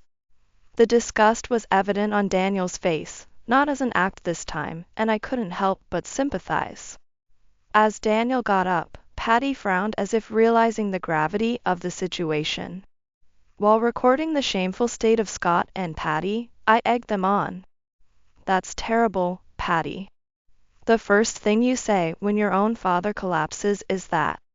Figures, someone who'd do such things with her sister's husband would say something different." Patty turned an angry face towards me, realizing only then that she was being recorded. As she screamed, I kept the camera on her while switching with Daniel to catch Scott, who was starting to dress in a corner. "Hey, you. Don't you dare run away. Nicole is feeling sick and just got home. It's terrible to disturb her further when she's feeling nauseous enough to vomit. Hearing his daughter's name, Scott let out a small scream, shocked to realize Nicole knew about the situation. If he regretted it being discovered, he should have thought twice before acting. The anger was palpable. Here we have two people, naked on the bed, obviously in the midst of an affair. Oh, and look at this expensive nutrition drink bottle. Seems like they were quite energized for their activity. I reported to Daniel's smartphone, playing the role of a reporter. As Patty screamed and fled the bedroom wearing only a coat, Daniel's voice followed. Did she just leave not wearing anything but a coat? When Patty reached the entrance and screamed again. Ah, what is this? I caught up to her without surprise, knowing the cause. Nicole, unfortunately, had vomited on Patty and Scott's shoes by the entrance. The women's shoes, quite elegant and seemingly expensive, were now covered in vomit. Where do you think you're going, Patty? You're not getting away. Daniel and I caught up to the stunned Patty. We then made her and Scott sit on the floor to confess their actions. I'm sorry. I apologize, truly. When did it start? Well, about 2 years ago. Scott hesitantly spoke, glancing at Patty for confirmation. Patty, with a click of her tongue, corrected him sharply. 3 years. It turns out the affair began 3 years ago, the year Patty transferred to her current school. I was irritated by Scott's vague memory and appalled by Patty's diligent correction. Both of you, apologize to Kelly and me on your knees. Daniel prompted, and they repeatedly apologized to us from the cold floor. Patty, in just a coat, and Scott, practically naked, made for a distasteful scene. I felt like vomiting myself. Of course, the recording didn't stop. I wonder if releasing this video to the public would get us in trouble? But it should serve as evidence. I nodded firmly at Daniel's words. Then, Patty started with a shaky voice, proposing a bizarre theory. You can't sue family members. I'm sure, within a family, it shouldn't be a crime. Honestly, I had no idea what she was talking about. How could she say such a serious matter within a family wouldn't constitute a crime? Upon further inquiry, it seemed Patty had misconstrued some legal nuances regarding crimes like theft among family members. Still, it was clear this case wouldn't apply. Hours later, Nicole and I sought refuge in Daniel's house. We couldn't stand to stay in the house after such an incident. Now, we needed to hurry and find a lawyer. Patty was also married, so we had to inform her husband and children. It was going to be a busy time, and I rolled up my sleeves in preparation. Being betrayed by Scott and my sister, Patty, was undoubtedly shocking. The fact that I couldn't feel any hunger even at midnight was due to my complete loss of appetite. Whenever I closed my eyes, the disgusting voices of Patty and Scott haunted me, preventing me from sleeping. However, I refused to feel defeated. Instead of sorrow or despair, anger filled my heart. A few days later, I visited my lawyer's office. Showing him the video, the lawyer watched intently, taking notes without so much as a smirk. But when Patty spouted her nonsensical theory that family members can't sue each other, he couldn't help but burst out laughing. It was an interesting revelation of what amuses a lawyer. According to the lawyer, I could claim compensation from both Scott and Patty. Divorce was certainly achievable, considering the division of marital assets and the potential for my brother-in-law to also demand compensation. Scott was likely to end up nearly penniless. I also expressed my desire to inform Patty's family and Scott's parents, my in-laws, about everything. The lawyer advised that doing so after finalizing the divorce would be best. Thus, I promptly obtained a divorce application. It was to be presented to Scott once the discussions on asset division were complete. Just a week later, my divorce from Scott was finalized. Presumably, he had no arguments left after being caught on video, and he agreed to the divorce quite readily. I was the one who filed the divorce papers while Scott went to work as usual, likely pretending nothing had happened. After filing, I visited my in-laws in the neighboring county to formally greet them and showed them the incriminating video. My in-laws, possessing decent values, were furious with their son, Scott, and agreed that it was only right for me to claim compensation. I told them, "I truly appreciate all you've done for me up to now. Nicole has decided to continue living with me. She is your granddaughter, after all, so if you'd like, please continue to have a relationship with her. However, she has made it clear she never wants to see her father again or consider him a parent. Please understand." My in-laws sadly agreed. A few hours later, after leaving Scott's parents' house, I proceeded to a prearranged meeting. It was at Patty's home. Waiting for me were my brother-in-law, who had taken a leave of absence for this, and Patty's son, who was already married and living independently. I handed them a copy of the video and included my lawyer's business card. I plan to demand compensation from Patty as well. And of course, you, as my brother-in-law, can also claim from both Patty and Scott. My brother-in-law solemnly nodded. Then, the viewing session commenced. Patty's son excused himself midway and did not return. My brother-in-law watched the screen intently until the end, tears welling up in his eyes. Patty returned home while I was still there. It was already 6 p.m., and it had gotten completely dark outside. Seeing me, Patty nearly collapsed in shock. Noticing her son from another state and her husband, who should still be at work, she started trembling violently. "Welcome back, Patty. I'll be leaving soon. Please discuss the rest with your family. Oh, and you'll be receiving a claim for compensation from my lawyer soon. Make sure you pay it. If you don't, your workplace might also get notified, so be careful." After dropping those words, I left Patty's house.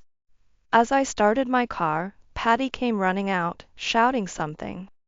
But I was done listening to anything Patty had to say. I gave a short honk of the horn and drove away. About 6 months later, Patty and her husband finally divorced, and she paid a significant amount of compensation. Apparently, Patty resisted the divorce vehemently, leading to a court case. My brother-in-law's lawyer was highly competent, leaving Patty defeated.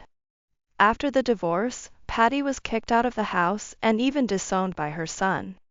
Now, she's living a lonely life, resorting to binge eating and drinking, unable to fit into her beloved designer clothes anymore. Though she managed to pay the compensation with her job, her life has become difficult. She once visited my father, but quickly fled upon realizing Nicole and I were living with him. I got a call, probably about debt consultation, Daniel said, with a hint of sadness. Despite everything, Patty is still his daughter. Speaking of what happened next, there's a story about Scott and Nicole as well. Around the same time Patty and her husband were getting divorced.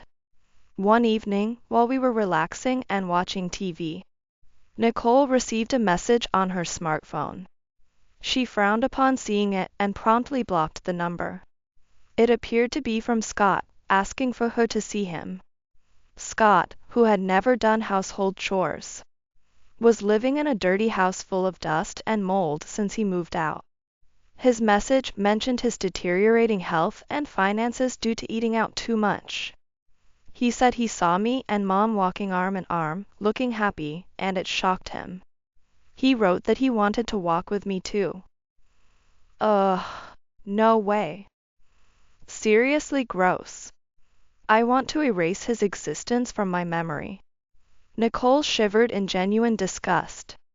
While Daniel seemed to miss Patty, Nicole wanted nothing to do with Scott forever. Now, here's a story about divine retribution given by chance. This wasn't my doing, but Patty and Scott ended up facing further consequences. The story goes back to when Patty and her husband were in the midst of their divorce dispute. At that time, not only Patty and her husband, but also Patty's son's family, were involved in numerous family meetings. Patty's 4-year-old grandson, Ben, had been watching all of these adults in their sorry state.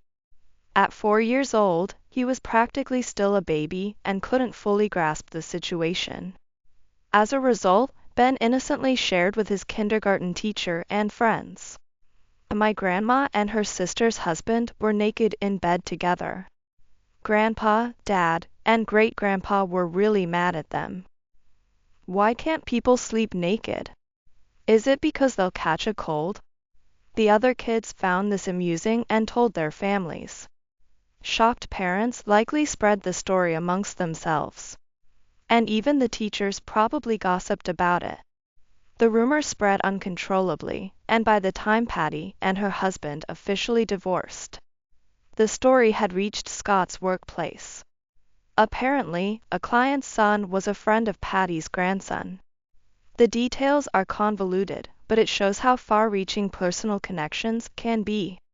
Essentially, Scott's affair became known at his company and among clients.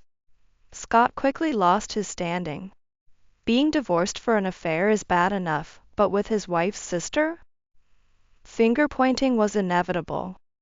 Just a month after the rumors began to spread, Scott chose early retirement due to the unbearable atmosphere, cutting off his career prospects. Nicole laughed, calling it divine punishment, when she heard about this from our in-laws. Patty faced more serious repercussions. As a school teacher, she was in the worst possible position for such scandals and quickly became the talk of the town. The rumor spread from child to adult, and even to other schools, almost instantly. After receiving complaints from parents, Patty realized her actions were known everywhere. Possibly due to feeling too uncomfortable, she requested a transfer to a school in a more remote location, hoping for a quieter life. But the news of her misconduct had already reached her new posting. In the countryside, the scandal was taken even more seriously, and Patty ended up taking a leave of absence from her much-prided teaching job. Rumors caused her friends to distance themselves, and now she fears being talked about wherever she goes. She will likely have to resign. Daniel relayed Patty's complaints after she had visited him. The influence of a rumor network is frightening. There seems to be no place for the two of them to find peace. When I first heard the story, I was worried rumors about me had spread too. However, it seems I'm just seen as a victim, perceived as a serious-looking person by others. I'm grateful my appearance has saved me. 5 years have passed since that incident. Nicole and I still live with Daniel, cherishing each other in our single lives. Daniel is still full of life, and our home feels wonderfully comfortable without Patty looking down on us. Nicole seems to have little interest in getting married. Even as she steps into her 30s, she continues to work hard, living the life of a successful single woman. I thought perhaps the sorry state of our parents had an influence, but it seems that's not the case. In today's world, there's hardly any benefit for a woman to get married. There are drawbacks, especially at work. Just changing my last name sounds like too much trouble. Well, I wouldn't mind having kids, but a husband? Not so much. Recently promoted, Nicole has become quite the figure at her workplace. There's a younger male colleague who seems to admire Nicole, but it's unclear what will happen there. My in-laws maintain a good relationship with Nicole, their granddaughter, but they no longer interact with me. Since Scott has moved in with them, they've refrained from contacting us to avoid causing any trouble. After retiring, it didn't take long for Scott to truly lose his way. Within half a year, he was nearly homeless until his parents allowed him to live with them out of pity. Now, they strictly monitor him, controlling all his finances. Scott spends his days exhausted from tough day labor jobs, struggling with his health and the cost of his medication, I've heard through the grapevine. Recently, I've started working again. I found a part-time job at a library, surrounded by books I love. Seeing students and families borrow books and leave with smiles brings me great joy. Soon, Daniel, Nicole, and I plan to go on a trip together. Deciding where to go is already an enjoyable part of the process. I'm currently living my best life, filled with contentment.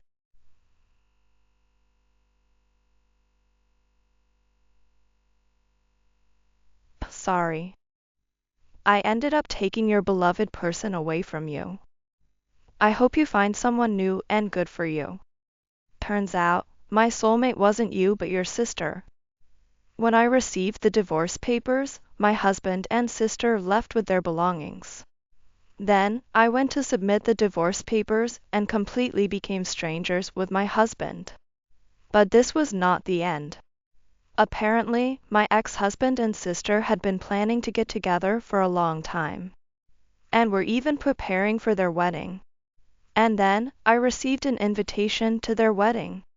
I was furious. After what had happened, my anger surpassed my sadness. Watch me, I will definitely get my revenge. My name is Angela, a 25-year-old office worker. I had just married Ethan. Our encounter dates back to our university days. I participated in a volunteer activity during my third year of university where I met him. Ethan was also a third-year university student, and interestingly, we both came from high schools that were close to each other. His friends went to my high school, and conversely, my friends went to his high school, giving us a lot of common topics to talk about.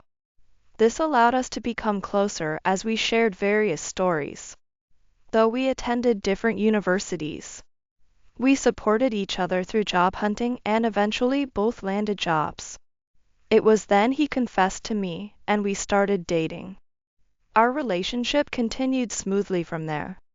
When we first started working, we were busy and hardly had time to meet. But as we got used to our jobs, we found time for each other and went on many dates. Our relationship continued smoothly. And after living together for about 2 years, he proposed to me. I believe you are my destiny. If I hadn't decided to join that volunteer activity, we wouldn't have met like this. I think it was fate that brought us together. So, I want you to stay by my side forever. Will you marry me? Yes.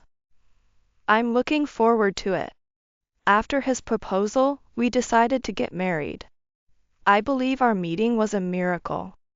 I was truly happy to be decided to marry the man I love. We immediately greeted each other's parents and had a meeting of both families, followed by our wedding. Many friends and colleagues attended, making it a very happy ceremony.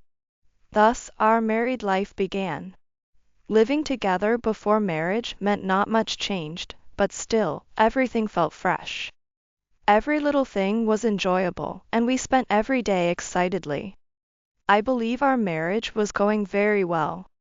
We found happiness in our daily lives, enjoying our days off by going out or relaxing at home, doing various fun activities. As we both worked, we shared household chores to ensure neither of us was overwhelmed. I truly thought marrying him was blissful. I looked forward to having children, building a warm family, and was hopeful for the future. However, about a year into our marriage, something concerning happened. My husband's behavior started to seem odd. One day, on a weekend, he was heading to the bathroom. At that moment, his phone rang. Your phone is ringing. Huh? Oh, I forgot.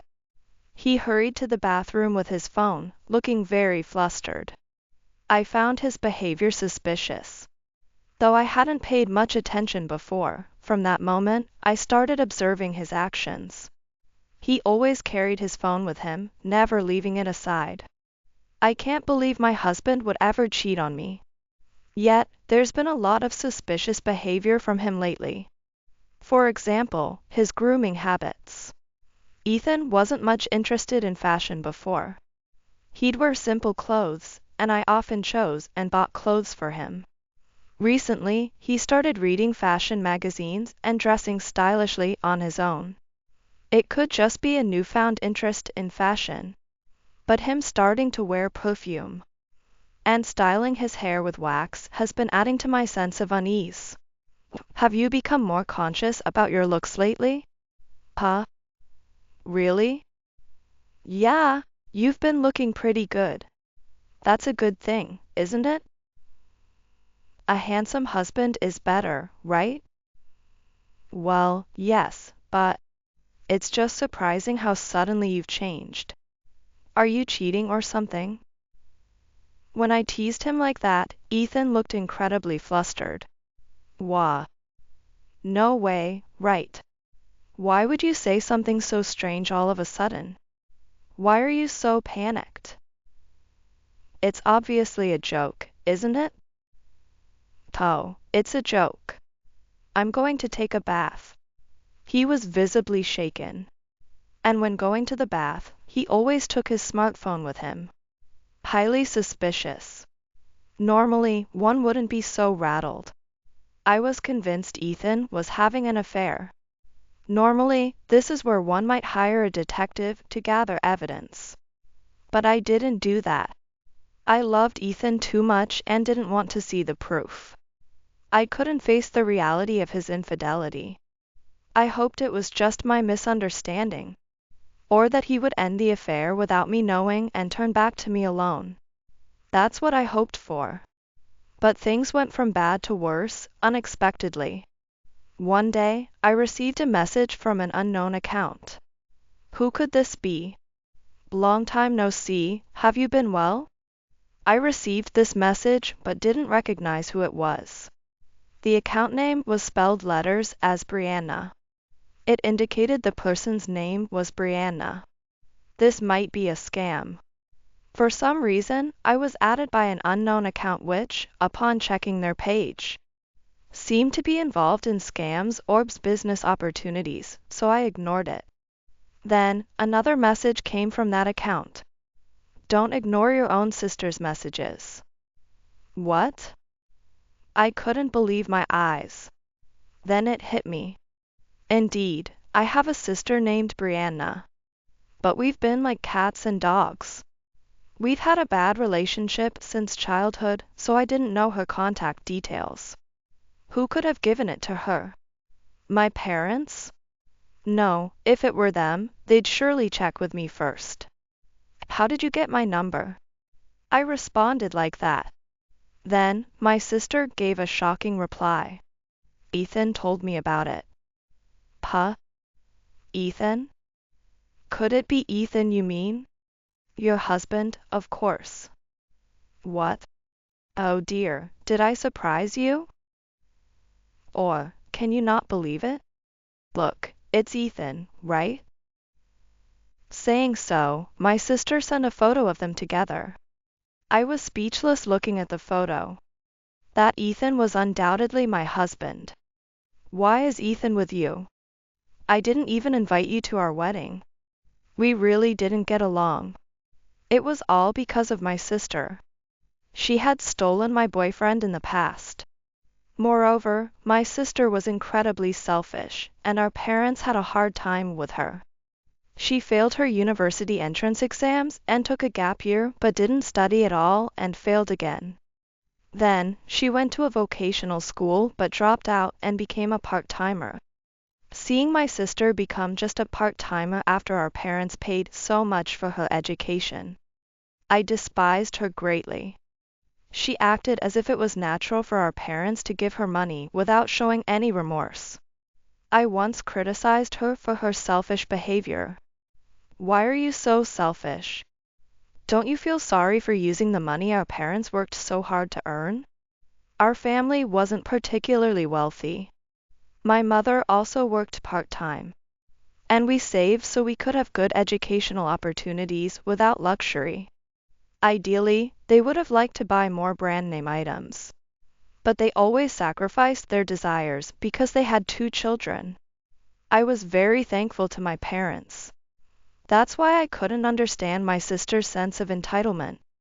When I confronted her, she looked at me angrily. Puh. How dare you lecture me, a mere sister, thinking you can talk back to me when you're plain and ugly? You're a million years too early. This has nothing to do with looks. I'm saying you should show more respect to our parents. You're missing something important as a person. Shut up. My sister lunged at me in response. I fought back, and it escalated into a big fight. Our father had to step in to break us up, but this incident created an unbridgeable gap between us. Since then, we haven't spoken or seen each other in nearly 10 years. Of course, I didn't invite her to my wedding or the family meeting. So, I couldn't understand why my husband and sister were connected. I saw you walking with Ethan one time. So, I used some connections to meet Ethan directly.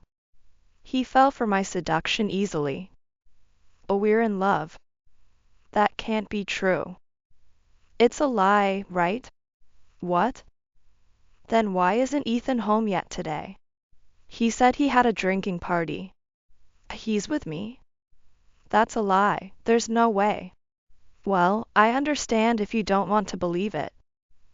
Unfortunately, he's at my place right now. Oh, that's right. You have tomorrow off, don't you? Ethan and I are coming over. Now that I've spilled the beans, we've decided to live together at my place. I'm coming to pick up Ethan's stuff. So, we're going to take a bath together now. Talk to you later. My sister ended the conversation like that. No matter what I sent, it wasn't even read. I tried calling Ethan and sending him messages, but similarly, none were read. Nor did he answer the phone. Is he really with my sister? Could my sister be lying just to upset me? I was filled with anxiety and couldn't sleep at all that night. Then morning came. Around 9 a.m., I heard the house key. It seemed Ethan had returned. Hoping he was alone, I went to the entrance. But what I saw was Ethan and my sister wrapped around his arm. Yoo-hoo. Just as promised, here I am. Sister. Came to pick up my stuff. Ethan said in a detached tone. So, you two really were having an affair? Even as I asked, Ethan ignored me and continued packing his things. Ethan is busy packing, so don't bother talking to him. I'll answer for you. Yes, we've been having an affair. Since when? About 6 months ago, maybe? To think their relationship started that long ago. While my sister and I were talking, Ethan seemed to have finished packing some of his things and came over. Well, sorry, Angela. But you're also to blame, right? Keeping such a wonderful sister a secret. Oh, Ethan, saying such sweet things. If I had met Brianna first, all this trouble could have been avoided. Sorry. I ended up taking your beloved person away from you.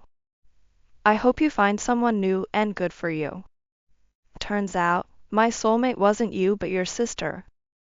My sister and Ethan laughed together, looking at me. Why does my sister always interfere with my life? We could just live happily without bothering each other. She must find joy in taking what's mine. Truly a sad person. Then, Ethan handed me a completed divorce form. After I took the divorce papers, Ethan and my sister left with their belongings. Left alone, I was filled with sadness. I packed my things, got into the car, and returned to my parents' house. I couldn't stand being in that house alone. When I arrived home, my parents were shocked to see me. Of course, it was unexpected for their daughter to return suddenly with all her belongings. The moment I saw my parents, I couldn't hold back any longer and burst into tears. Angela, what happened? What's going on? My crying surprised my parents even more. After my mother made me some coffee, and I took a sip, I felt a bit calmer. I explained to my parents why I came back with big luggage and why I was crying so much. As I spoke, my parents' expressions darkened more and more. I can't believe Brianna and Ethan would. Absolutely unforgivable. Angela, you must have been so hurt. My mother came to me and gently hugged me. Feeling her warmth, I found some solace and cried again. Knowing about my sister and husband's affair, I felt disillusioned with Ethan. I thought to myself that I would be the one to discard such a person. My feelings of love seemed to vanish all at once. Yet, distancing myself like this made me realize how deeply I had loved him. If my sister wanted to inflict a wound on my heart, she succeeded. I was depressed and struggled to recover for a while. Despite not wanting to see them, my sister kept sending photos. It seemed they were on a trip. She deliberately sent me pictures of them together. What is that? She's really hopeless. My mother was furious when I showed her the messages. Don't worry about such messages. You should just block her. Hearing my mother's suggestion, I considered blocking her. However, my father stopped me. They're leaving us a lot of evidence of their affair. Don't block them, keep everything. Knowing her, she'll probably send more. That makes sense. Just turn off the notifications. If you see any messages or photos, tell your mother or me. Okay, I understand.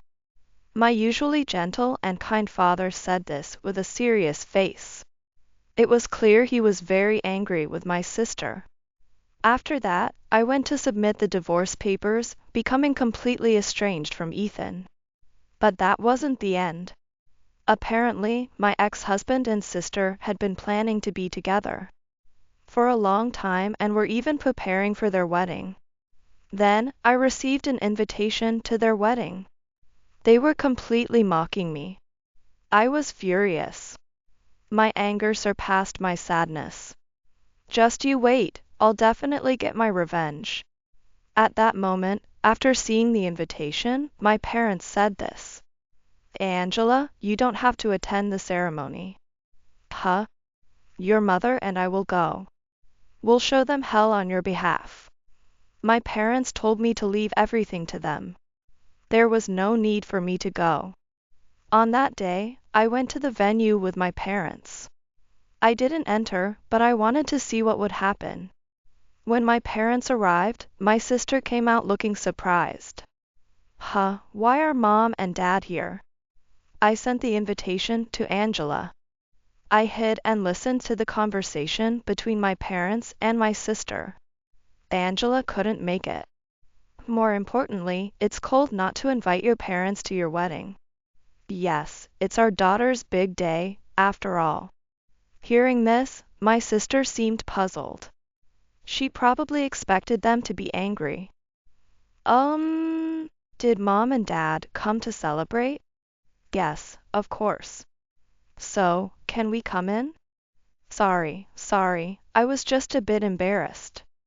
Of course, you can come in. My sister was successfully tricked and let my parents into the wedding venue. I made sure to leave the venue temporarily to avoid being seen by my sister or ex-husband. Later, during the reception, I entered the venue boldly with the invitation. As the reception began, my father managed to speak to the MC and got the microphone. My sister and ex-husband looked on in surprise. Standing in front of everyone, my father started to speak. Today, we actually have a surprise for my daughter. At the word surprise, my sister and ex-husband exchanged glances. Let's call it a special guest, if you will. Please, come in. With that, my father pointed to the entrance, and several men entered. My sister was speechless upon seeing them. My father invited the men onto the stage and began to explain. Brianna sits here today as Ethan's fiancée. But my daughter has been seeing several other men as well. These are the men. The venue buzzed with whispers at my father's words. Wait, what are you saying, Dad? Stop it. My sister tried to stop him, but my father was unshaken. These men have been in a relationship with Brianna and were unaware of her affair. The reason I know about Brianna's relationships is because of a complicated situation. The man sitting next to her, Ethan, was my youngest daughter's ex-husband. The reason for their divorce was Brianna's advances towards him, leading to an affair. The venue buzzed even louder. My sister and ex-husband were speechless. I cannot forgive Brianna and Ethan for betraying my daughter, so I came to this wedding to administer punishment. By the way, the people sitting with Ethan as relatives are actors. I've met his parents at my daughter's wedding, and the people sitting here are not them. Because of the affair, Ethan has been disowned by his in-laws. Well, it's only natural for committing adultery. I don't wish to celebrate these two. The men on this stage are also angry. Can you all genuinely congratulate them? As my father spoke, attendees began to stand up and leave the venue. Wait. Everyone, please. Despite my sister's calls, no one looked back, and everyone left. My ex-husband was pale and frozen in shock. And a different ordeal awaited my sister. It involved the other men she had been cheating with. They were unaware of her affairs. Therefore, they approached her with angry faces. My sister was in tears, terrified. I approached her. Angela, you were here. This was quite an entertaining wedding. I got to see something really good. Sister, you look really pathetic today. The most pathetic in your life, isn't it? Well, you got what you deserved. Hopefully, you'll learn to live a decent life now. Though I doubt you're capable of that. I left the venue after saying that. My ex-husband tried to speak to me, but I completely ignored him. My parents and I left the venue, feeling refreshed. Following this event, my sister and ex-husband lost all their friends. And my ex-husband also lost his credibility at work. He had prospects for promotion, but now that path is completely closed. He's been treated coldly by everyone and gradually received less work. He's been relegated to a dead-end department, making him a corporate outcast. Consequently, his salary decreased, and my sister had to work to make ends meet. Given my sister's spending habits and my ex-husband's low salary, their marriage soon ended in divorce. However, having been disowned by our parents, my sister has no place to return and is now living a poor life alone, working part-time. Meanwhile, I've been focusing on my work while living with my parents, feeling surprisingly liberated after getting revenge on my sister and ex-husband. For now, I'm not interested in romance. I plan to make memories with my family by traveling together and working hard.